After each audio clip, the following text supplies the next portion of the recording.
This is Talking Foreign Policy, a critical look at Canada's role abroad, and I'm Yves Engler. Today, the International Criminal Court Chief Prosecutor Karim Khan announced that he was seeking warrants, applied for warrants for Israeli Prime Minister Benjamin Netanyahu, Defense Minister Gallant, and Hamas's leader in Gaza, Hamas's political leader and military leader.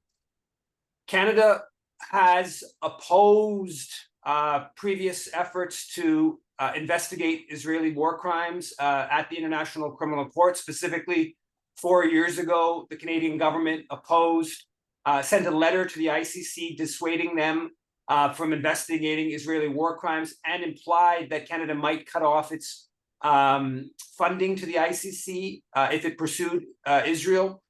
But the Canadian government committed 2 months ago to respecting the ICC's investigation of Israel's possible war crimes. To discuss this ICC move, we have Dimitri Lascaris, well-known Canadian lawyer and activist. First of all, thanks for coming on. Thank you, Yves. Always a pleasure to talk to you. And what's your reaction to this move from the chief prosecutor of the ICC today? I am massively unimpressed. And I'd like to, in fact, I think it's disgraceful, to be perfectly blunt about it. I'd like to spend a few minutes, if I may, parsing the statement that this so-called prosecutor, Karim Khan, QC, made. Just so you know what QC means in the British legal system, it's a distinction. It means Queen's Counsel, and it's meant for the more esteemed members of the bar. If in fact this QC and designation means anything, it should be withdrawn from Karim Khan, to be perfectly blunt about it. But let me get into the meat of the announcement. So he puts out a statement today, and it starts with, "I am filing applications for warrants of arrest before pretrial chamber number 1 of the International Criminal Court in the situation in the state of Palestine." And then you can find this on his Twitter feed and his website. Then there's this picture. So one of these, pictures lawyers, litigators like to put out, where they're standing before a podium and they've got their hands crossed, and they look stern. And on either side of him, he has another prosecutor standing there looking almost like an FBI agent, hands crossed. I mean, it's all very stylized, very ceremonial, but doesn't amount to a hill of beans. So we get into the meat of the announcement. The very first thing he says is he is seeking arrest warrants for 3 Hamas officials. It's not Israel, that's not the headline. The headline is 3 Hamas officials, one of whom is Ismail Haniyeh, who is a political director. He's not in Gaza, he's not a military commander, and he's in fact been carefully involved in negotiations to try to bring this horror to an end. Subjecting this man to an arrest warrant is going to complicate his ability to do his job, because he has to shuttle around the Middle East, and meet with people in order to try to negotiate a ceasefire. And he's not a military commander, but for some reason, what's his name? Khan decided to include him in this indictment. So then he goes on and he says, "I have reasonable grounds to believe that these 3 individuals have done a number of war crimes." And he lists 8 of them. And one of them is extermination is a crime against humanity. Murder is a crime against humanity. He includes rape and other acts of sexual violence, although there are very serious questions around Israel's allegations of mass systemic rape. He alleges torture against Hamas in the context of captivity. And then the last one is outrages upon personal dignity as a war crime. So 8 war crimes. And then he goes on and he talks about how much he appreciates the cooperation he got from Israelis and family members of the victims and so forth. And okay, fine. And he uses very inflammatory language to describe what Hamas did. And then he gets to Israel. And there he reveals that he's only going to prosecute 2 people, not 3, as in the case of Hamas, the Prime Minister Netanyahu and Yoav Gallant, Defense Minister. And by the way, these 2 people are probably finished politically when this war is over, because they were the ones who were in charge of Israeli security on October 7th, and because one of them, Benjamin Netanyahu, is extremely corrupt and should be in jail for a whole range of things, including corruption. So he's pick the two people who really have no future after this war in Canadian politics, I'm sorry, in Israeli politics, and instead of 8 war crimes, he alleges 7, okay? They do not include genocide. Now, let's recall 2 things. He says that he is acting on the basis of reasonable grounds. He has reasonable grounds to believe that these indictees, these accused, did certain things. On January 26th of this year, the International Court of Justice rendered a decision in which every single Western judge, including the then president of the court, who was a former official in the Obama State Department, that it was plausible that Israel is committing genocide. What does plausible mean? Plausible means you have reasonable grounds to allege it. So just by virtue of the fact that the ICJ, the highest court in the United Nations system, held it was plausible that Israel is committing genocide means that Mr. QC Karim Khan has reasonable grounds to believe that Israel is committing genocide. He doesn't even have to do the additional work to build up a body of evidence. South Africa has already done that for him. The ICJ has already done that for him, at least for purposes of, seeking an arrest warrant and lodging an indictment. But no allegation of genocide. He also starts his recitation of the 7 war crimes he's alleging by making very clear that he's limiting himself to the Gaza Strip and the events from October 8th onwards. What does this mean, Yves? This means forget about apartheid, which doesn't appear anywhere in here, and Amnesty, Human Rights Watch, B'Tselem, Yesh Din, 2 Israeli human rights organizations, a whole slew of UN special rapporteurs have all said Israel is committing apartheid. It's a slam dunk. That's off the table. Genocide is off the table. What else is off the table? The settlements in the West Bank, because he's limiting it to the Gaza Strip. And that is also a slam dunk.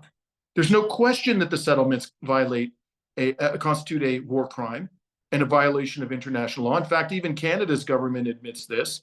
And frankly, the ICC should have prosecuted Israel for that particular war crime 20 years ago. It's inconceivable that there's no possible justification for its not having done so up until this very day. And now we're told today that that too is off the table, the settlements, which have expanded relentlessly during the genocide that we are now witnessing. So in my opinion, Yves, what is going on here is that it got to a point where Khan, he waited 7 months for this genocide to unfold. Israel alleges that Hamas killed 36 children, 2 toddlers, not 40 beheaded babies. There's no evidence of that. That was a complete fabrication. 2 toddlers, 36 children on October 7th. Israel has killed over 15,000 Palestinian children now, and the number may be well higher when we include the children who are buried under the rubble. And he is telling us that effectively how this is framed is Hamas is the bigger criminal, and Hamas started this whole thing.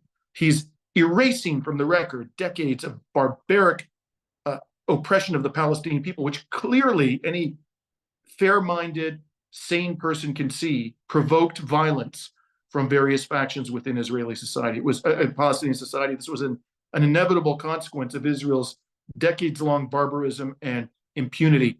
So I think he's simply doing the bare minimum. This is window dressing. I doubt very much that without intense pressure, he's going to actually vigorously prosecute Netanyahu and Gallant. And I have to say to our comrades in the Palestinian solidarity community, please stop celebrating the crumbs that people like Karim Khan occasionally toss at the Palestinian people, because these are crumbs. This is nothing to celebrate. We should be condemning unequivocally every day this joke of a prosecutor for this disgraceful announcement that he made today. Okay, then I guess a couple of questions come out of that. One is the why question. We know that there was some U.S. Congress people that sent a letter to him 3 weeks ago, a month ago, and talk about prosecution came up, and they were threatening even his children if they ever wanted to have visas to the U.S. that they would cut that off, and threats to him. We know that the U.S. made all kinds of threats to the ICC over the years. As I mentioned previously, the Canadian government 4 years ago sort of implied it would cut off its funding to the ICC if investigation of Israel. We know that about a year ago, Karim Khan was in Ottawa for an event with the Raoul Wallenberg Center, which is the Erwin Kotler's organization, which at the time I thought this was obviously, first of all, it was a bad sign that he would participate in this event put on by Kotler's organization, and also that Kotler's intent in hosting this event was to try to, like, work him to not investigate Israel's crimes. And this is of all before October 7th. So I assume that that's part of the yeah. So I guess, what's your reaction to that question, first of all? Well, he's a Brit, and he was a British prosecutor. He's a QC, as I mentioned, which means that he is firmly ensconced in the British legal elite, and they approve of him. And all you need to know about Karim Khan, I mean, quite apart from his QC designation and what all that signifies, to those of us who actually understand what these symbols mean, the main thing you need to know is that he was promoted relentlessly for the position by the British government. I think the prime minister at the time was Boris Johnson. So, I mean, give me a break. If that's the case, they know that this is somebody, this is their man. This is their man at The Hague. They know he's ideologically aligned with them. They know he is, that he can be compromised, that he is morally compromised, that he's one of them. So that's why they promoted him. I don't even think it was necessary, frankly, for the US government to, issue all of these psychopathic threats against the ICC and its prosecutors, because he's one of them. That's why he got the job, Yves. But on top of that, they did throw in a few additional, warnings after he became the prosecutor, just to make sure that he was going to stay in line. And although the Israel lobby is going berserk as usual, claiming that this is an outrage, in fact, they should be kissing the shoes of Karim Khan, because the man actually did the absolute bare minimum that he could, given the position that he's in. 7 months of genocide, no end in sight. The decision of the ICJ, huge pressure coming from the international community of jurists. He had to do something. He did the bare minimum, and I don't think this man is serious about prosecuting either Netanyahu or Gilad. So frankly, the people in the Israel lobby who are complaining bitterly about this, they're just full of nonsense. This is actually a tremendous favor that he has done to the apartheid genocidal regime. And so what's going to be the next step here legally? This is going to, I assume, play out for a long time. Absolutely. The prosecution, in particularly international litigation, can have an enormous influence over the pace at which these things are prosecuted. If Karim Khan and anybody who succeeds to his position wants to drag this out until Netanyahu is dead, then they can. Or until Netanyahu is actually sitting and festering in an Israeli jail, then he can. And I think that's exactly what we should expect. He's not going to pursue this vigorously. All you need to know in order to understand that is that the man could have indicted Israel the day he came to office, Netanyahu and Gilad and all these other characters, for the war crime of promoting settlements in the West Bank. He's not done anything about that until this very day. He waited 4 months after the ICJ rendered its decision on January 26th. It's been almost 4 months. This man has he's going to move this prosecution forward at a glacial pace unless we put unrelenting, intense pressure on him. And so I guess also, how do you think this plays out politically in Canada? So far, I'm not seeing anything from Melanie Joly. So she hasn't said anything one way or another on her Twitter account.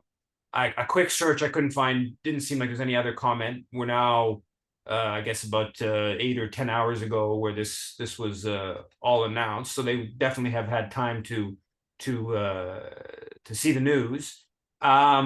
Yes, what's your sense on how this plays politically in Canada? Or, have we seen any reaction really from the Biden administration either? I have not seen. I've been busy today paying attention to other matters, including the death of the Iranian president and the foreign minister. So I haven't had time to really closely monitor what the governments of the West are saying in response to this. What I will say is this. In terms of the response of the Trudeau government, I think they're in a real bind. Not because they particularly care about the ICC or the brutalization and obliteration of the Palestinian people. If they cared about that, they would have sanctioned Israel a long time ago. They've done absolutely nothing. Everything they've done is pure rhetoric, meaningless kabuki theater. But their problem is that they have a base that is increasingly sympathetic to the Palestinian cause. And this is being indicated by polls. You see people who are Liberal Party supporters are becoming very upset about this situation. The ICJ's decision already put them in a bind. Now this is going to put them in pure philosophical, rhetorical. And like the Biden administration, although they have a little more time than Biden, they are facing an election in the not too distant future, and their opponent is ahead of them in the polls, Poilievre. So they have a difficult political, line to walk, a very fine, delicate political line to walk. Don't send, their Zionist supporters like the Bronfmans and all these other Liberal Party supporters who are very, very committed to the Zionist project. Don't alienate them so much that they lose their support. But at the same time, say and do what you can by way of, empty rhetoric in order to placate the many people within the Liberal Party base who are becoming very upset about this. At the end of the day, Yves, I believe that the Trudeau government, I think it's absolutely crystal clear, is not going to change its policies meaningfully and for the better towards Palestinians until they get the green light from the Biden administration. And my advice to my comrades in the Palestinian Solidarity Movement in Canada, frankly, I'm sorry to say this, but this is the conclusion I've come to after 7 months of blatant genocide, is you'd be better off getting on buses and going down to the United States and joining our American comrades and putting pressure on the Biden administration to bring an end to this genocide, because frankly, that is what is going to determine Canadian government policy. That's my best sense of what's going on in Canada. I can't imagine that the Trudeau government will have the moral courage to part company with Biden on this particular issue. And I would love to be proven wrong. I really would. I myself, as you know, participated in many protests when I was in Montreal recently, Toronto, London. I gave speeches at these protests. I am, tremendously supportive of the students who are on university campuses all across Canada. I admire their courage. I commend their moral integrity. But I just don't see any indication that the Canadian government is willing to part company with the Biden administration on this issue. Well, thanks for breaking down the what appears is a real sellout from the ICC, which is probably shouldn't be surprising. But it's important to know that this is just fits within the broader pattern of the US, UK, Canada enabling of Israeli crimes. Even when we're supposedly prosecuting those crimes, we're still effectively enabling them. So thanks a lot for coming on to talking foreign policy, Dimitri. Thank you, Yves. Good talking to you.